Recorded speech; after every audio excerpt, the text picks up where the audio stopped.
Welcome back to DIY My Way and part 3 of my Polaris Ranger EV mod series. In this video, I'll show you how I installed a very bright caution strobe light on the rear of my Polaris Ranger. Why have a strobe on the rear of my Polaris Ranger?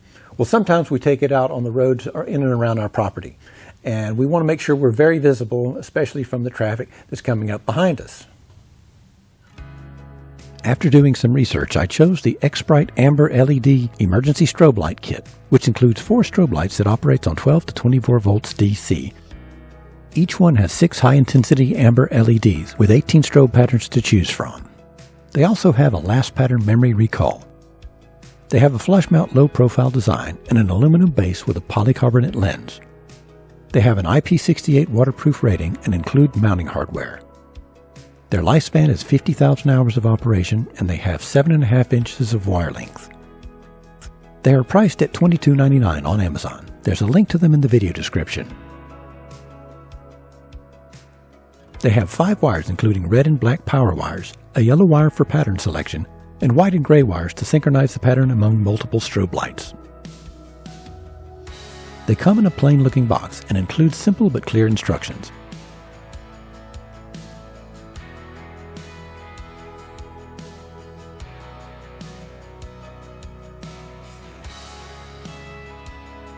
Each strobe light comes in a protective plastic sleeve along with a foam mounting gasket.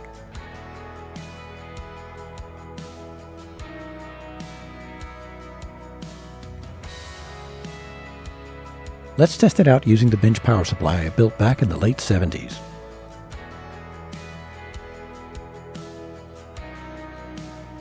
I've already set this one to the pattern that I want, but let's look at the others.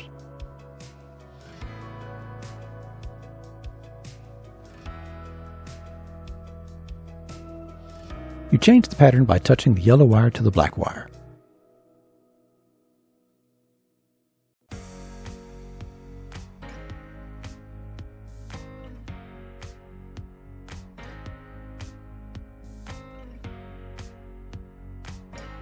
As you can see, there are quite a few to choose from.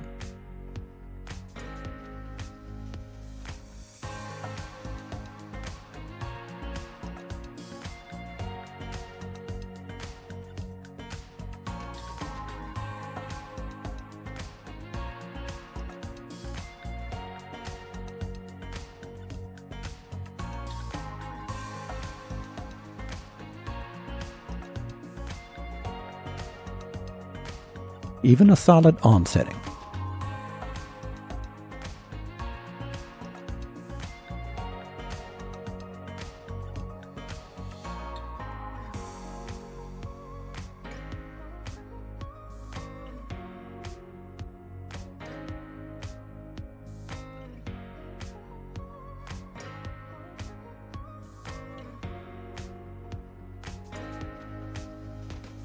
And finally, back to the one I want.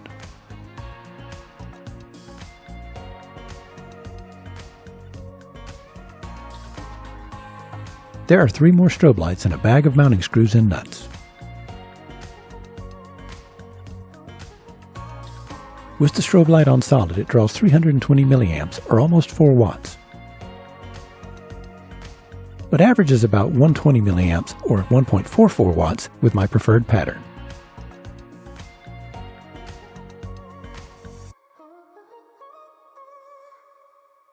Bear in mind that in part 1 I ran several 2-conductor wires from the auxiliary power connector under the hood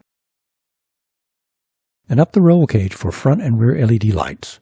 One of those wires was for the hazard light. Using my center finding ruler, I locate the center of the rear section of the roof. Drill a 1/8 inch pilot hole, followed by a 9/16 inch hole.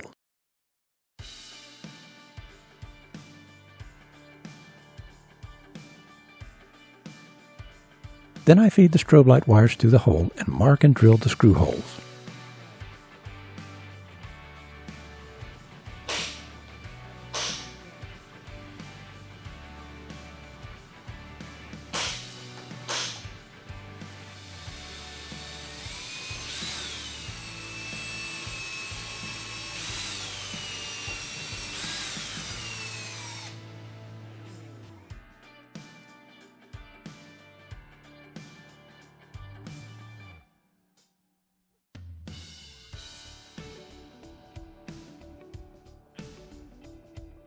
2 screws and nuts hold it securely.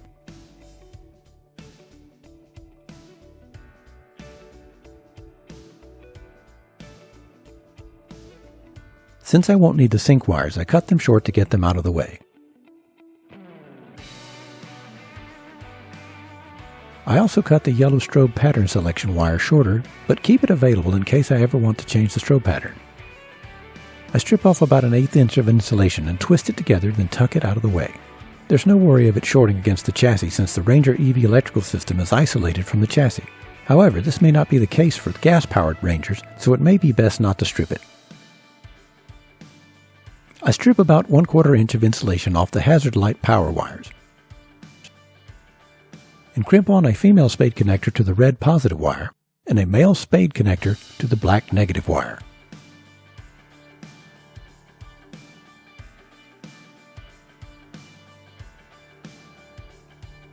Since the wire gauge is so small on the strobe light wires, I fold the 1-inch stripped end in half and then fold it again with needle nose pliers, giving me 4 times the wire to crimp to.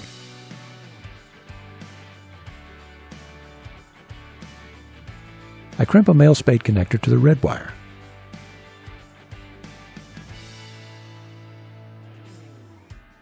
Then repeat the process for the black wire, but crimp a female spade connector to it.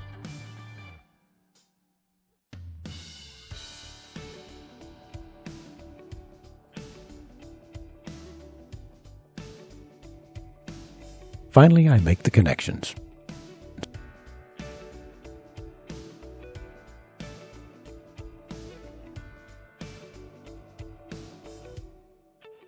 After picking a location for the hazard light switch, I use my template and center hole punch to mark the 4 corners of the switch hole to be cut.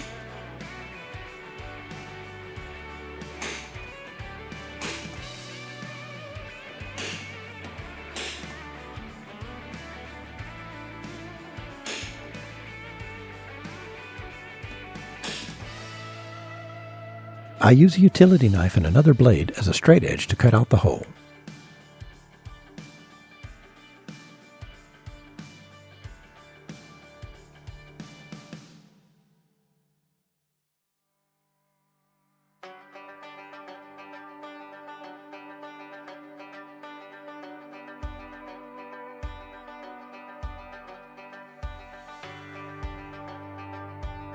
Next, I install the switch. The pigtails are already attached. As a reminder from the previous videos, here's how they connect to the switch. I'll show you the full wiring diagram shortly. I feed the pigtails through the hole, and with a little persuasion, the switch snaps right into place.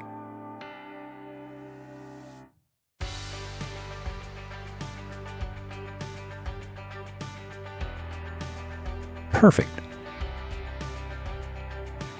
I label the red wire coming from the strobe light with an H. Then use a piece of clear heat shrink tubing to protect the label. Finally, I strip the wire about 1/4 inch and crimp on a female spade connector. The black wire is already connected to the negative terminal with an eyelet connector. Then I make up a 24-inch harness with 2 eyelet connectors on the auxiliary power terminal end and 2 female spade connectors on the switch end.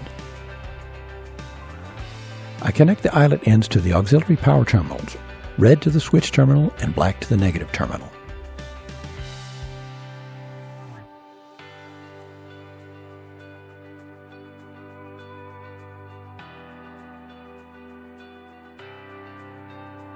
Then connect the spade ends to the switch pigtails, red to red, black to black.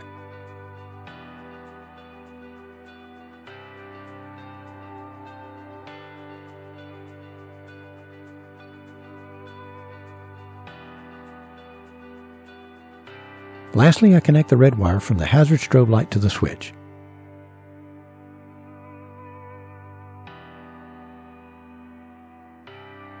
If this is confusing, here's the wiring diagram I promised you.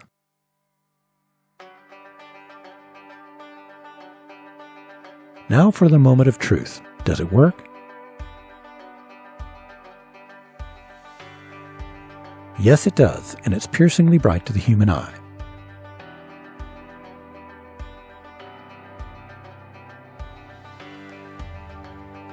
Especially in the dark.